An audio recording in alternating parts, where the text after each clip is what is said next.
बहुत बहुत धन्यवाद।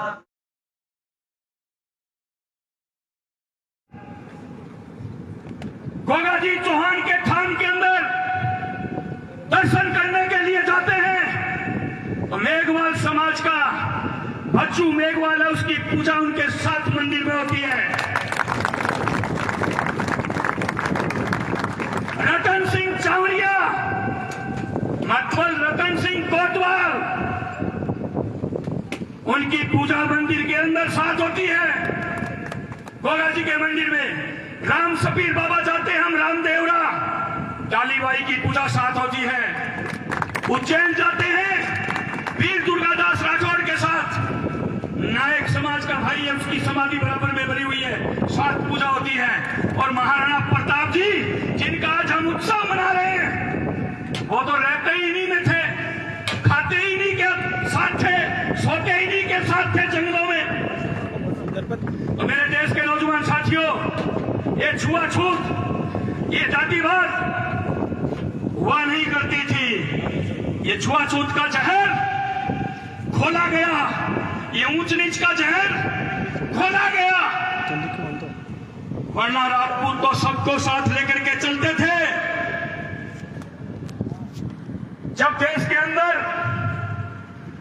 एक देश बनाने की बात हुई, उस समय 565 रियासतें ठाकुरों ने दान में दी इस देश को कि एक देश हो, एक कानून हो। पर मेरे देश के नौजवान साथियों, आज इस देश के अंदर राज्य वाइज कानून है।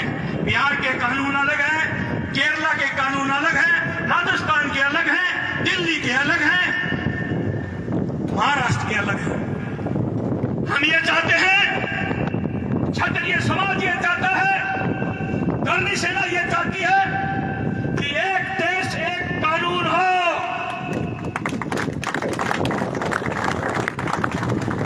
वरना तो वो 565 रियासतें वापिस दे दो क्षत्रियों को, दे दो क्षत्रियों को 565 रियासतें वापिस।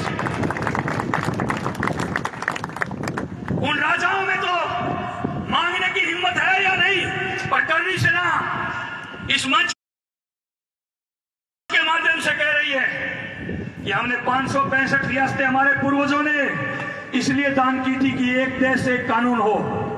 इसलिए दान नहीं की थी कि 565 जो राजा थे वो तो आपके दुखते थे, उनसे तो आपको दुख दर्द हुआ करता था। तो मैं आप लोगों से आग्रह करना चाहता हूं कि देश के अंदर जहां भी आज क्षत्रिय समाज रैली कर रहा है, आपकी रैली के बीच में उपद्रवी घुस सकते हैं, धर्म की लड़ाई करवा सकते हैं।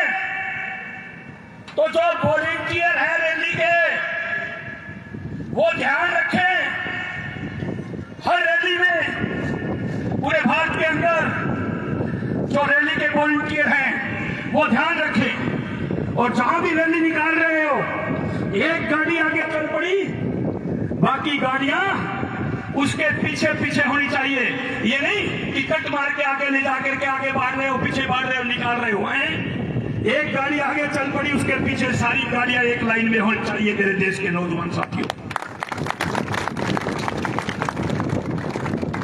और इसलिए गर्मी भी ज्यादा है, ये तूफान बता रहे इस आंधी को।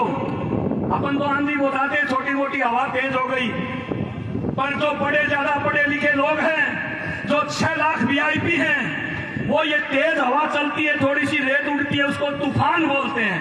तो आज ये तूफान ने भी आके देख लिया, करनी सेना तो यहां से नहीं हटी मेरे देश के नौजवान साथी। इसने भी अपना दम लगा लिया पूरे इस पंडाल को उखाड़ने के लिए, पूरे इस टेंट को उखाड़ने के लिए, पर नहीं, वो भी इसको नहीं उखाड़ पाया। तो मैं मेरे समाज से आग्रह करना चाहता हूं कि मेरे समाज के युवाओं, ये राजनीतिक पार्टियां कानून बनाती रहेगी, हटाती रहेगी, बिगाड़ती रहेगी। आज हमारे प्रदेश राजस्थान प्रदेश मुझे बोलते हुए शर्मिंदगी महसूस हो रही है कि रेप के मामलों में 1 नंबर पे है भारत के अंदर। मुझे शर्मिंदगी महसूस हो रही है बोलते हुए।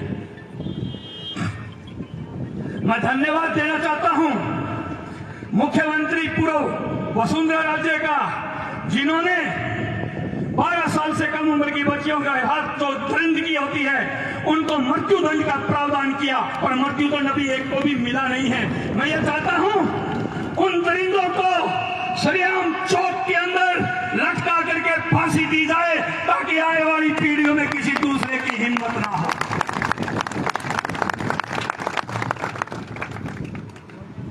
राजस्थान के अंदर कांग्रेस की सरकार है, पर कैबिनेट में नाम मात्र के मिनिस्टर हैं।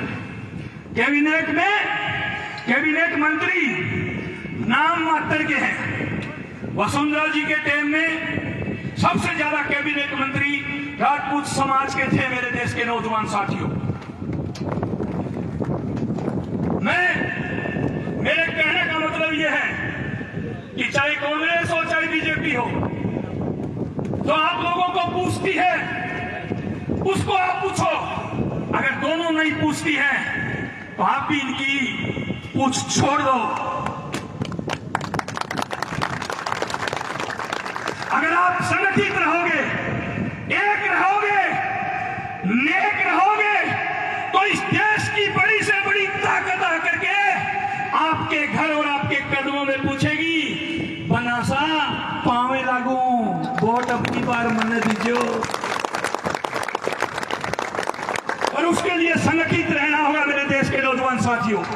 मैं मेरे समाज के जो नेतागिरी करते हैं, चाहे सरपंच हो, चाहे ब्लॉक मेंबर हो, चाहे जिला परिषद मेंबर हो, इससे ऊपर तो आप लोगों को जाने ही नहीं देते ये लोग।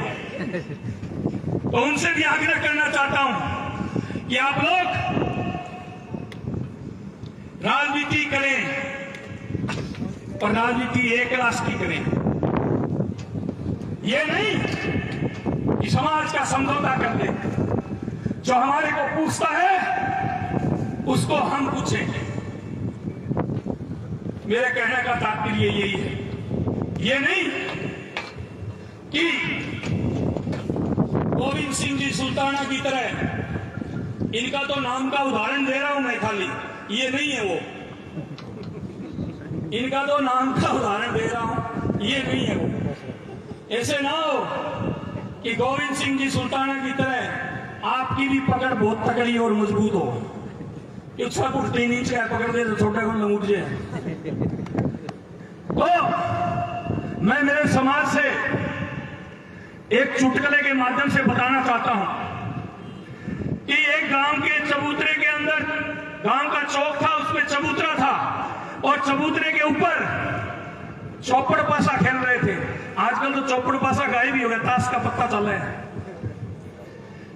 एक गांव के चबूतरे पर कुछ बाबोसा दादोसा बैठे हुए चौपड़ पासा खेल रहे थे, और आप जैसे युवा उनके ऊपर खड़े खड़े ऐसे देख रहे थे। तो उनमें ही एक युवा गोविंद सिंह जी था।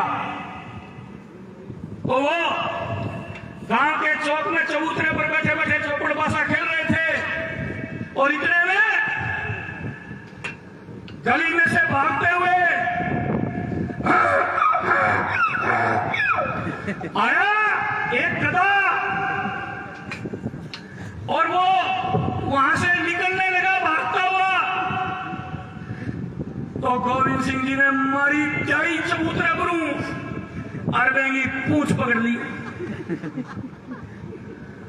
अब गधो और तेज भागना शुरू हो गया, दुलत्ती मारनी शुरू कर दी, मुंह फूट गया, दांत टूट गया, घिसी जड़ों चमड़ी भी छिल गई। तो आगे सी जाता एक दादोसा मिला। दादोसा बोलिया रहा, पोता तेरा मुंह फूट गया, तेरा दांत टूट गया, तेरी चमड़ी छिल गई, एंगो पूछड़ो छोड़ दे, क्यों पकड़ रखे, क्यों लूट रहे हैं?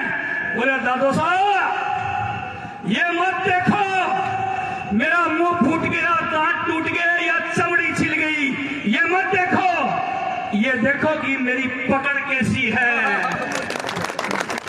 तो इस पकड़ को ढीला करना होगा समाज को, इस पकड़ को समाज को ढीला करना होगा। इन राजनीतिक पार्टियों को मुंह तोड़ जवाब एकजुट होकर देना पड़ेगा। मेरे देश के नौजवान साथियों, तब जाकर के इस समाज का उत्थान होगा। आज मैं 22 प्रदेशों के अंदर जाता हूं, 22 प्रदेशों में मैंने जाकर के कोई करोड़ करोड़ रुपए नहीं बांटे सबको, मैं जगाने का काम करता हूं। मैं एक बात बताता हूं, हम कहां थे, कहां आ गए और कहां जा रहे हैं। अरे आप नहीं संभलोगे तो कब संभलोगे? मेरे देश के नौजवान साथियों, इसलिए मैं आग्रह करना चाहता हूं आप लोगों से, हाथ जोड़ करके विनती करना चाहता हूं कि आप लोग संगठित रह करके, एकजुट रह करके, कोई भी संगठन हो, कोई भी पार्टी हो, संगठित रहो मेरे देश के नौजवान साथियों, तब जाकर के हमारा उत्थान होगा। हमें मार्ग से हटाने की बहुत कोशिश की जाती है, बहुत अलग थलग किया जाता है। आप लोगों को ध्यान होगा, जब मैं आरक्षण की लड़ाई को लेकर चला था, मुझे प्रदेश अध्यक्ष पद से हटा दिया गया था। मेरे ऊपर रेप का मुकदमा दर्ज किया गया और जो मेरी पैरवाई करने वाले थे, दूसरे दिन उनके घर पैरवाई करने के लिए गए, उनको भी 164 में 12 आदमियों को रेप की धाराओं में फंसा दिया गया। पर मां भवानी के आशीर्वाद से, आप लोगों के साथ सहयोग से, आपका भाई एक दिन भी जेल नहीं गया, पर झुका नहीं। मैंने कहा ये लड़ाई तो लड़ेंगे, और उस आरक्षण की लड़ाई को हम लोगों ने लड़ा। अगर हम उस समय दबाव में आ जाते तो ये आज तो ईडब्ल्यूएस 10% आरक्षण मिला है, ये नहीं मिलता मेरे देश के नौजवान साथियों। अब कहने को कोई भी श्रेय लेने के लिए आ जाए कि हम लोगों ने दिलाया है, पर सबको पता है, जो इस आरक्षण की पहले से लड़ाई लड़ रहे थे, उन्होंने भी मुझे कहा कि बेटा ये आरक्षण आर्थिक आधार पर जिंदगी में नहीं मिलेगा। क्यों तो तुम मुकदमे खा रहा है और क्यों इस देश के युवाओं पर मुकदमे लगा रहा है, आर्थिक आधार पे तो जिंदगी में नहीं मिलेगा। और मैंने क्या कहा कि दादो साहब, बाबू साहब, जो आप लड़ाई लड़ रहे हो वो आप लड़ो, हम तो आर्थिक आधार आरक्षण की लड़ाई शुरू की है, इसको लड़ेंगे। और देख लो, राष्ट्रपति तक की मोहर लग करके और ये आरक्षण आज हमें मिल गया। मैं चाहे आज हूं, कल हूं या ना हूं, पर मुझे जब तक सूरज चांद रहेगा, अभी जो नारे लगा रहे थे ना, तब तक मेरा समाज याद रखेगा, मेरी भाई और बहन याद रखेंगे। क्योंकि जो 1-1, 2-2, 3-3 नंबर से जो पिछड़ जाया करते थे, वो अब की बार हजारों भर्ती हो गए, नौकरियों में हजारों, एक तो नहीं हजारों। तो मेरे देश के नौजवान साथियों, आप लोगों को संगठित रहना है। आपको हमारे समाज पर आंच आए या हमारे धर्म पर आंच आए, उठा लो तलवार। ये बात गीता में भी लिखी हुई है, ये बात गीता में भी लिखी हुई है कि एक हाथ में शास्त्र, और शास्त्र पढ़ने से काम नहीं चले तो एक हाथ में शस्त्र। तो मेरे देश के नौजवान साथियों, जब आंच आए बहन बेटी पर, गाय पर, मंदिर पर, आंच आए समाज पर, आंच आए धर्म पर, तो हथियार उठाना जायज है। पर किसी के बहकाव में आकर के, किसी के वोट बैंक के लिए, किसी के बहकाव में आकर के, किसी के वोट बैंक के लिए अगर हिंदू मुस्लिम की लड़ाई करें तो कहीं भी शामिल नहीं होगा क्षत्रिय समाज। मेरे देश के नौजवान साथियों, जो वोट की लड़ाई के लिए दो समाजों को लड़ाने का काम करते हैं, मेरा तो एक कहना है।